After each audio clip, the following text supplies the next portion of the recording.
मध्य प्रदेश से प्रस्तुत हैं प्रादेशिक समाचार। नमस्कार, समाचारों के साथ मैं धारणा सचदेव। सबसे पहले इस बुलेटिन के मुख्य समाचार। महिला सशक्तिकरण के लिए प्रधानमंत्री नरेंद्र मोदी ने किया बीमा सखी योजना का शुभारंभ। स्मार्ट इंडिया हैकाथॉन का 7वां संस्करण बुधवार से देश भर के 51 केंद्रों पर होगा शुरू। प्रदेश में 12 दिसंबर तक होगा गीता महोत्सव का आयोजन। गीता क्विज में शामिल हुए 6 लाख बच्चे। और मौसम विभाग ने दी अगले 24 घंटे बाद कड़ाके की सर्दी की चेतावनी। अब समाचार विस्तार से। प्रधानमंत्री नरेंद्र मोदी ने महिलाओं में वित्तीय साक्षरता और बीमा जागरूकता को बढ़ावा देने के लिए हरियाणा के पानीपत में बीमा सखी योजना का शुभारंभ किया। भारतीय जीवन बीमा निगम की इस पहल से 18 से 70 वर्ष तक की आयु की महिलाओं का सशक्तिकरण होगा। इस योजना के अंतर्गत 10वीं पास महिलाओं को विशेषज्ञता प्रशिक्षण दिया जाएगा और पहले 3 वर्ष के लिए मासिक भत्ता दिया जाएगा। प्रधानमंत्री ने भावी बीमा सखियों को नियुक्ति प्रमाण पत्र वितरित किए। आज लाखों बेटियां उनको बीमा एजेंट, बीमा सखी बनाने का अभियान शुरू हो रहा है। यानी जिस सेवा का लाभ पाने से कभी वो वंचित रही, आज उसी सेवा से दूसरे लोगों को जोड़ने का जिम्मा उन्हें दिया जा रहा है।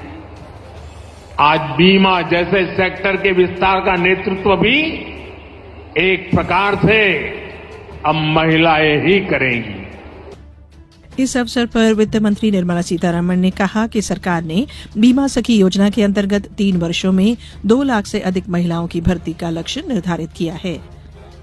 सर्वोच्च न्यायालय ने आज एक जनहित याचिका का निपटारा कर दिया, जिसमें राजनीतिक दलों को यौन उत्पीड़न विरोधी कानूनों के तहत शामिल करने की मांग की गई थी। न्यायमूर्ति सूर्यकांत की अध्यक्षता वाली पीठ ने कहा कि चुनाव आयोग राजनीतिक दलों पर कार्यस्थल पर महिलाओं के यौन उत्पीड़न, रोकथाम, निषेध और निवारण अधिनियम 2013 के प्रावधानों के अनुसार यौन उत्पीड़न की शिकायतों से निपटने के लिए सक्षम प्राधिकारी होगा। जनहित याचिका में बताया गया है कि राजनीतिक दलों में मानकीकृत आंतरिक शिकायत समितियों की कमी से यौन उत्पीड़न के मामलों की अनदेखी हो सकती है और इसको बढ़ावा मिल सकता है। प्रधानमंत्री नरेंद्र मोदी ने कहा है कि देश आत्मनिर्भर बनने की राह पर आगे बढ़ रहा है। आत्मनिर्भर भारत अभियान वैश्विक है और इसका असर भी वैश्विक है। इसके लिए सरकार एक समग्र दृष्टिकोण के साथ आगे बढ़ रही है। श्री मोदी जयपुर में आज उभरता राजस्थान वैश्विक निवेश शिखर सम्मेलन के उद्घाटन के बाद यह बोल रहे थे। उन्होंने कहा कि विश्व के निवेशक और विशेषज्ञ भारत को लेकर काफी उत्साहित हैं। रिफॉर्म, परफॉर्म और ट्रांसफॉर्म के मंत्र का पालन करके भारत द्वारा हर क्षेत्र में हासिल किया गया विकास दिख रहा है। श्री मोदी ने कहा कि युवा आबादी और आंकड़े देश को विकास की राह पर आगे ले जाने के लिए महत्वपूर्ण भूमिका निभा रहे हैं। स्मार्ट इंडिया हैकाथॉन का 7वां संस्करण 11 दिसंबर को देश भर के 51 केंद्रों पर शुरू होगा। केंद्रीय शिक्षा मंत्री धर्मेंद्र प्रधान वर्चुअली इस कार्यक्रम का उद्घाटन करेंगे। SIH एक राष्ट्रव्यापी पहल है, जिसका उद्देश्य छात्रों को हमारे दैनिक जीवन में आने वाले कुछ गंभीर समस्याओं को हल करने के लिए एक मंच प्रदान करना है और इस प्रकार उत्पाद, नवाचार और समस्या समाधान मानसिकता की संस्कृति को विकसित करना है। मुख्यमंत्री डॉक्टर मोहन यादव ने कहा है कि अंतर्राष्ट्रीय स्तर पर गीता महोत्सव का आयोजन प्रसन्नता और गर्व का विषय है। उन्होंने बताया कि सरकार द्वारा 8 से 12 दिसंबर तक गीता महोत्सव का आयोजन किया जा रहा है। इसमें श्रीमद् भगवद गीता पर केंद्रित विविध कार्यक्रम आयोजित हो रहे हैं। 11 तारीख को जो गीता जयंती है, मध्य प्रदेश सरकार के द्वारा उज्जैन और भोपाल में एक साथ 5000 से ज्यादा हमारे सभी भगवत भक्तों के माध्यम से, उनके मुखारविंद से गीता का पाठ का वर्ल्ड रिकॉर्ड बनाया जाएगा। वहीं स्कूल शिक्षा विभाग ने इस्कॉन के सहयोग से स्कूल के विद्यार्थियों की श्रीमद् भगवद गीता पर केंद्रित क्विज प्रतियोगिता 26 से 29 नवंबर तक आयोजित की। प्रतियोगिता में शासकीय और अशासकीय विद्यालयों के 6 लाख विद्यार्थियों ने सहभागिता की। सरकार ने कहा है कि पिछले 10 वर्षों में 5 करोड़ से अधिक फर्जी राशन कार्डों की पहचान कर उन्हें रद्द किया गया है। नई दिल्ली में डिजिटल बुनियादी ढांचे और डिजिटल कनेक्टिविटी पर संवाददाताओं को संबोधित करते हुए पर्यावरण राज्य मंत्री कीर्तिवर्धन सिंह ने कहा कि देश भर में 4 करोड़ से अधिक फर्जी एलपीजी कनेक्शन समाप्त किए गए हैं। उन्होंने कहा कि 7 लाख से अधिक फर्जी मनरेगा जॉब कार्ड भी समाप्त किए गए हैं। श्री कीर्तिवर्धन सिंह ने कहा कि अल्पसंख्यक मामलों के मंत्रालय के तहत लगभग 30 लाख गैर मौजूद लाभार्थियों की पहचान कर उन्हें भी हटा दिया गया है। खेल और युवा कल्याण मंत्री विश्वास कैलाश सारंग ने वाटर स्पोर्ट्स की गतिविधियों के प्रति युवाओं और नागरिकों को आकर्षित करने के उद्देश्य से सप्ताह में एक दिन भोपाल में लेक व्यू पर वाटर स्पोर्ट्स की गतिविधियों का प्रदर्शन करने के निर्देश दिए हैं। उन्होंने कहा कि इसके लिए एक इवेंट प्रोग्राम भी बनाएं जिसमें वाटर स्पोर्ट्स की गतिविधियों को पूरा शहर देखे। श्री सारंग ने शुरुआत में अकादमी के बच्चों से भेंट कर उनकी समस्या और सुझाव जाने।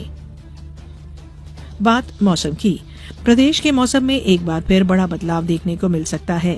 अधिकांश जिले में हाड़ कंपाने देने वाली ठंड पड़ने वाली है। मौसम विभाग ने अगले 24 घंटे बाद कड़ाके की सर्दी का अलर्ट जारी किया है। विभाग का कहना है कि वर्तमान में हवाओं का रुख उत्तरी और उत्तर पश्चिमी बना हुआ है। इस वजह से कल से न्यूनतम तापमान में कमी आने की संभावना है। प्रदेश के तापमान की बात करें तो कल भोपाल में 27.8 डिग्री, इंदौर में 27.5 डिग्री, ग्वालियर में 26.7 डिग्री और जबलपुर में 28.3 डिग्री तापमान रहा। रात में ग्वालियर और राजगढ़ शहर सबसे ठंडे रहे। अब कुछ समाचार संक्षेप में। पश्चिमी रेलवे रतलाम मंडल के फतेहाबाद चंद्रावतीगंज रेलवे स्टेशन पर यात्रियों की सुविधा को ध्यान में रखते हुए इंदौर के सांसद शंकर लालवानी और उज्जैन के सांसद अनिल फिरोजिया ने नवनिर्मित 3 लिफ्टों का शुभारंभ किया।